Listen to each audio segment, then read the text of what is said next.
Hello guys, and welcome to another video. This one is going to be another Grand Summoner video, and this one is going to be me learning how to use Blood Pact properly.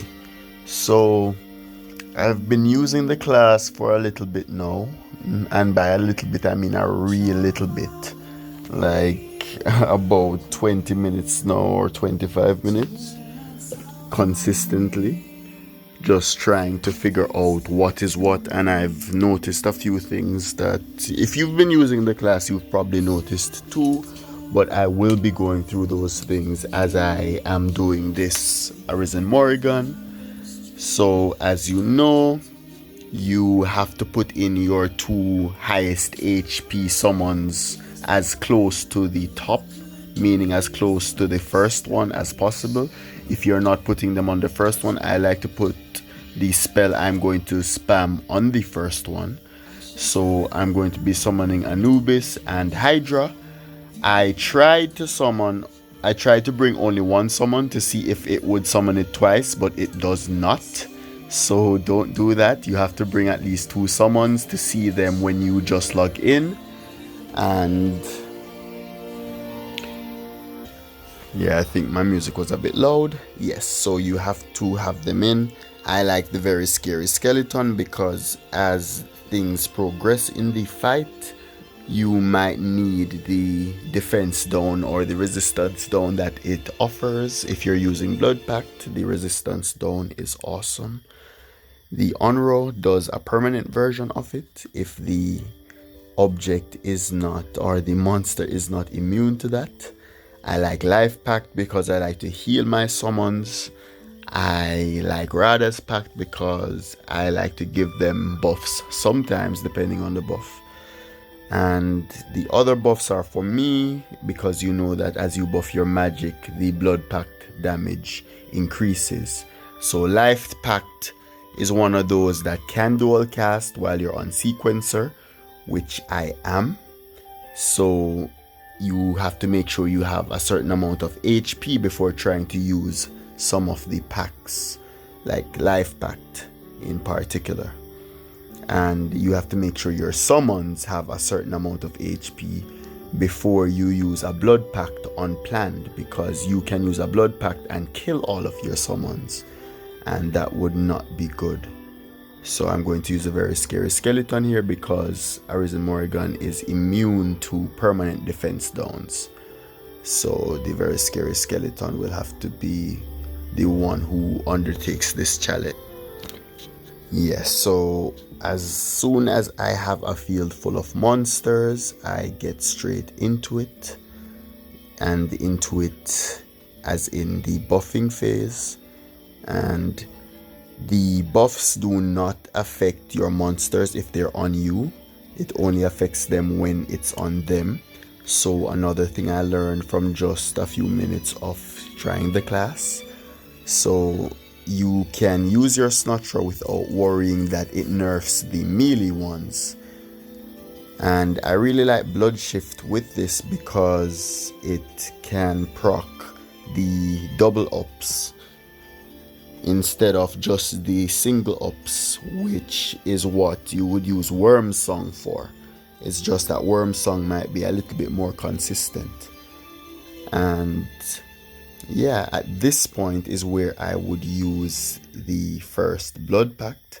I'm not going to throw in a Berserk Mushroom because I already take enough damage, and as I said, if I use a Life Pact and it dual casts, it's going to take away half of my HP. But I think you'll be able to see that as we do this fight. Another thing I noticed was that your damage from Blood Pact seems to scale from the amount of blood you sacrifice, meaning the amount of summons on the field. So you want to have a field full of summons before using your Blood Pact.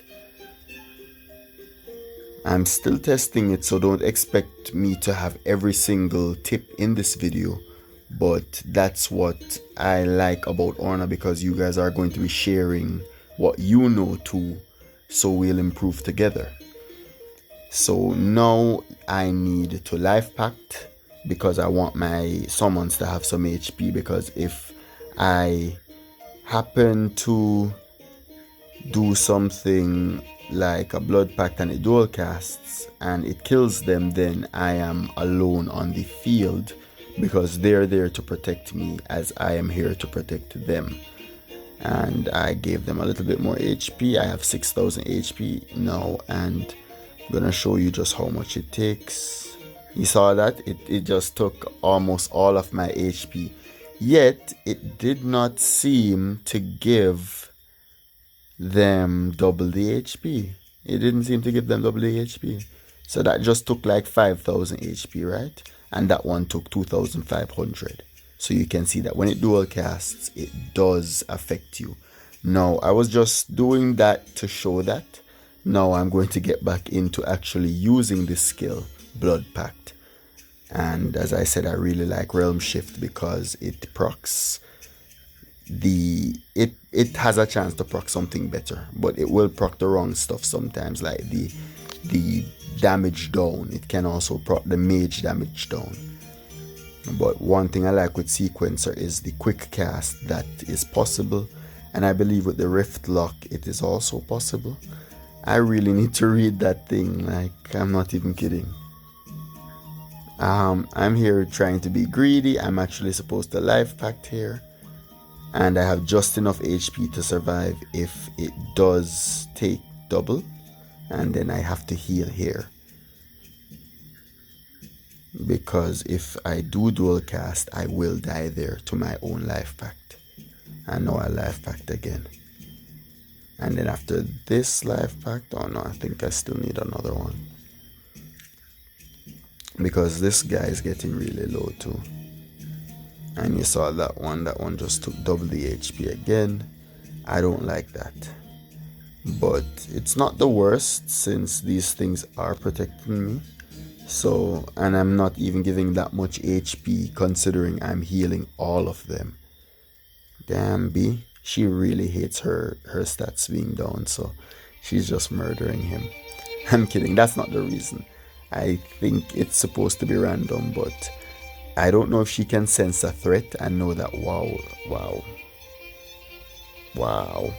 So how much damage did I do there, and how quickly? So I did about 6 mil damage in 6 minutes. So this is just, as I said, testing, just trial and error. So you're not supposed to really expect me to do that much damage, especially because I'm only Ascension level 5. So I will check out what the Rift Lock does exactly. Yeah, so it does do that, but it only works for summoners, so it will remove the casting time needed to summon beasts. Interesting. So it actually only works with summoning beasts. Now I summoned some Cerus to do some, because on my alt that was because I wanted to show. And now I have some of these ugly trash here in my video. These things that I'm supposed to try to kill as soon as possible. Alright, I think I'll look for a full one of this. Alright, seems okay.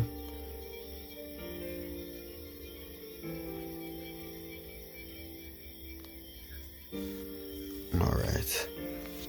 So I'm going to use Blood Pact, but I'm also going to depend on the summons to do their damage. So I'm still going to be using the very scary skeleton in here to reduce his defenses. And I'm trying to test the damage of the Anubises versus the Hydras. So that's why I am using them both. I actually like the higher HP stuff because it means more Blood Pact. So if I'm using a Blood Pact build, I think I would prefer them, especially because Blood Pact is elementless damage, so none of the sigils affects it. So we'll see. So that poisoned me. And as usual, I'm just going to be buffing up here while I allow them to do all sorts of damage over there. Now, the Blood Pact spell doesn't crit, so you aren't going to get that utility from having a crit buff. So that is pretty much a waste of time. It can sequence. This is what I don't love about Realm Shift. But I can Realm Shift again and okay, never mind. I'm just hoping it will reset it. And these are some nice stats for my pets and, well, for my melee pets anyway. And I'll throw them on there and I will just try to start over.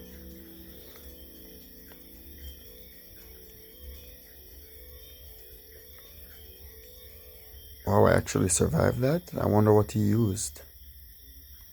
No Realm Shift here. I know I actually have on the buff that I really wanted, which is the Mage up 2. And I lost DC, of course. Of course I did. That was very mean. That was very sad. But the damage potential increases by 2 when that is up. So where I would do 500,000 damage, I will do 1,000,000 damage, and it's still up because I have there we go, 1,000,000. I have my recovery amity, which is 50% duration of positive status effects, the positive temporary status effects. Okay, that was nice. Not the fastest, but it was very smooth. I don't think we had any problems at all. And yeah, I think that was pretty decent. So yeah, these are the 2 event raids for the month. And I think Grand Summoner can do them relatively well if you have basic gear, and really well if you have the relevant gear. So especially if you have some ascensions in your account in the class. So yeah, I'm going to be playing this a lot more, so I will be coming to you with a lot more tips. I will be learning a lot more. This is the basics, and I'm sure I missed a lot of things, so don't expect me to explain everything in this video. But yeah, look out for more videos on the other classes. If you have a class that you want videos on, you can request that. This month, Endless, done by Gilga or Realm Shifter or even Deity, really extremely good, because they can hit stuff when stuff are having, well, when stuff have high dexterity. Yeah, so I'm going to head out now, guys, and I'm going to be doing more testing, but too many drinks, like you can literally hear me slurring my words, and that's not good. So thank you guys so much for watching, and take care of yourselves.